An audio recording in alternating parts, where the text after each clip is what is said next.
Perth టెస్ట్లో Jaiswal KL Rahul partnership గురించి social మీడియాలో ఓ రేంజ్లో డిస్కషన్ జరుగుతోంది. ఏం ఆడారబ్బా అంటూ ఇద్దరిని తెగ పొగుడుతున్నారు. నొప్పి మాయం, సర్జరీ దూరం. మోకాలు మరియు నడుము నొప్పులను ఇకపై భరించాల్సిన అవసరం లేదు. ఆపరేషన్ లేకుండా అత్యాధునిక చికిత్స. Indo British advanced pain clinic సంప్రదించండి 9807556789. ఏకంగా విరాట్ కోహ్లీ కూడా స్టేడియంలోకి వచ్చి వీళ్ళిద్దరికి స్టాండింగ్ ఓవేషన్ ఇచ్చాడు, క్లాప్స్ కొట్టి అభినందించాడు. అయితే ఇక్కడ కీలకంగా చెప్పుకోవాల్సిన పాయింట్ ఏంటంటే జైస్వాల్ ఆ రేంజ్లో ఆడడానికి వెనుక ఉండి సపోర్ట్ చేశాడు కేఎల్ రాహుల్. డిఫెన్స్ అంటే ఇలా ఉండాలని పిచ్లో నిలబడేదో పాఠం చెప్పినట్టుగా సాగింది రాహుల్ ఆట తీరు. రిస్కీగా అనిపించిన ఏ బాల్ని టచ్ చేయలేదు. అదే టైంలో అవకాశం చిక్కినప్పుడల్లా రన్స్ చేశాడు. కానీ ఇలా రాహుల్ గట్టిగా నిలబడ్డాడు కాబట్టే జైస్వాల్ అలా ఆడగలిగాడు.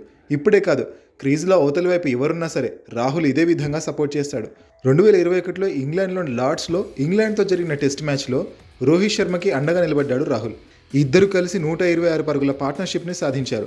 ఆ తర్వాత ఇదే 2021లో సౌత్ ఆఫ్రికాతో సెంచురియన్ గ్రౌండ్లో జరిగిన మ్యాచ్లోనూ మయాంక్ అగర్వాల్తో పార్ట్నర్షిప్ మెయింటైన్ చేశాడు కేఎల్ రాహుల్. వీళ్ళిద్దరూ కలిసి 117 రన్స్ అందించారు. ఇప్పుడు పెర్త్ టెస్ట్లో జైస్వాల్కి సపోర్ట్ ఇచ్చాడు. స్కోర్ని 172 వరకు తీసుకెళ్లాడు.